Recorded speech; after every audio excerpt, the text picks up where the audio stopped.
بسم اللہ الرحمن الرحیم رب اشرح لی صدری ویسر لی امری واحلل عقدۃ من لسانی یفقہوا قولی۔ السلام علیکم ورحمۃ اللہ وبرکاتہ۔ اقامت دین ہمارا موضوع چل رہا تھا کہ دین کو قائم کرنے کے لیے کوشش کی جائے گی، اور مسلمانوں کا یہ ایک فریضہ ہے کہ دین کو نافذ کرنے کے لیے، دین کو تخت پہ حکومت کے لیے، دین کو نافذ کرنے کے لیے کوشش کی جائے گی۔ اب ہم دیکھیں گے کہ اقامت دین کی جب کوشش کی جائے گی تو اس کے نتائج کیا برآمد ہو سکتے ہیں۔ کیا ہمیشہ کامیابی ملے گی؟ کیا سیرت مبارکہ یہی کام ہمیں بتا رہی ہے، یہ طریقہ بتا رہی ہے کہ ہمیشہ آپ کامیاب ہوں گے؟ انسان صرف کوشش کرنے کا مکلف ہے۔ لا یکلف اللہ نفسا الا وسعها، جتنی اس کے نفس کے اندر وسعت ہے اتنی وہ کوشش کرے گا۔ اقامت دین کا مقصد سب سے پہلا اللہ کی رضا ہے۔ جب آپ نے اقامت دین کو ایک عبادت سمجھ لیا، اب نتائج سے بے پرواہ ہو جائیں۔ نتائج کچھ بھی آتے ہیں۔ کہیں صحابہ قربان ہو گئے، حضرت حمزہ کا کلیجہ چبا دیا گیا، جسم کے ٹکڑے ٹکڑے کر دیے گئے۔ کیا انہوں نے اسلام کو نافذ ہوتے ہوئے دیکھا پوری دنیا میں؟ لیکن اقامت دین کے لیے وہ قربان ہو گئے، وہ فلاح پا گئے۔ مقصد تھا فلاح۔ حضرت مصعب ابن عمیر رضی اللہ تعالیٰ عنہ ایک شہزادے تھے، خوبصورت لباس پہننے والے۔ جب ان کو شہید کیا گیا تو کفن کے لیے کپڑا نہیں تھا۔ کیا انہوں نے وہ انقلاب کی برکتیں دیکھیں؟ نہیں۔ کیا مکہ کو فتح ہوتے ہوئے دیکھا؟ نہیں۔ کوشش کا حصہ تھے، اللہ کے اجر پا گئے۔ حضرت جعفر طیار، عبداللہ بن رواحہ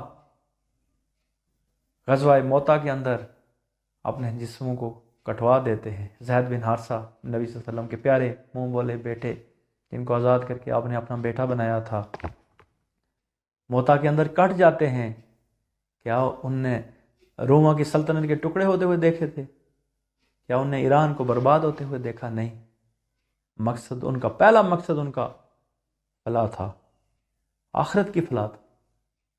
ہاں، دوسرا، اگر فلاح پہلی پرائرٹی آپ کی ہو لیکن غلبہ اسلام کے لیے آپ کوشش کریں گے، ناکام ہو جاتے ہیں، تو آپ سے ناکامی کا سوال نہیں کیا جائے گا، کوشش کا سوال کیا جائے گا۔ ناکامی اور کامیابی دونوں ہیں۔ اب غلبہ اسلام اگر ہو جاتا ہے، اور ہوگا انشاءاللہ، نبی صلی اللہ علیہ وسلم کا فرمان سچا ہے اور ہمیں اس پہ ایمان ہے کہ آپ صلی اللہ علیہ وسلم نے فرمایا تھا، صحیح مسلم کی روایت ہے، حضرت صوبان سے روایت ہے کہ آپ نے فرمایا کہ مجھے تمام مشرق و مغرب لپیٹ کے دکھا دیے گئے، اور مجھے یہ بتا دیا گیا کہ اس وقت تک قیامت قائم نہیں ہوگی جب تک جو مشرق و مغرب اس دنیا کے دکھا دیے گئے ہیں اس پہ میری مسلمانوں کی حکومت قائم نہیں ہوگی، غلبہ اسلام نہ ہوگا۔ یہ تو پھر سچ ہے کہ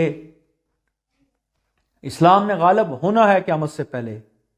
اور مسند ابن احمد ابن حنبل کی بھی ایک روایت ہے کہ روئے زمین پہ نہ کوئی اینٹ گارے کا بنا ہوا گھر رہے گا، اور نہ ہی کوئی خیمہ ایسا رہے گا کہ جس میں اسلام داخل نہ ہو، غالب نہ ہو، خواہ وہ عزت والے کے اعزاز کے ساتھ ہوگا یا وہ مغلوب کی مغلوبیت کی صورت میں ہوگا۔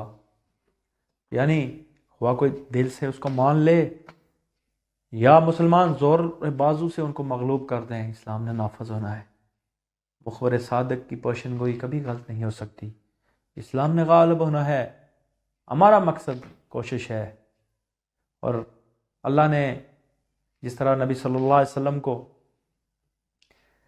ایک ریاست مدینہ میں دی گئی، جس کو بیس کیمپ بنا کے آپ نے اسلام کی کوشش کی، اس 20ویں صدی میں اللہ تعالیٰ نے پاکستان جیسی نعمت دی جو ریاست مدینہ کے بعد پہلی ریاست تھی جو کلمے کے نام پہ بنی تھی، لیکن ہم نے اس پہ اسلام کو نافذ نہ کیا۔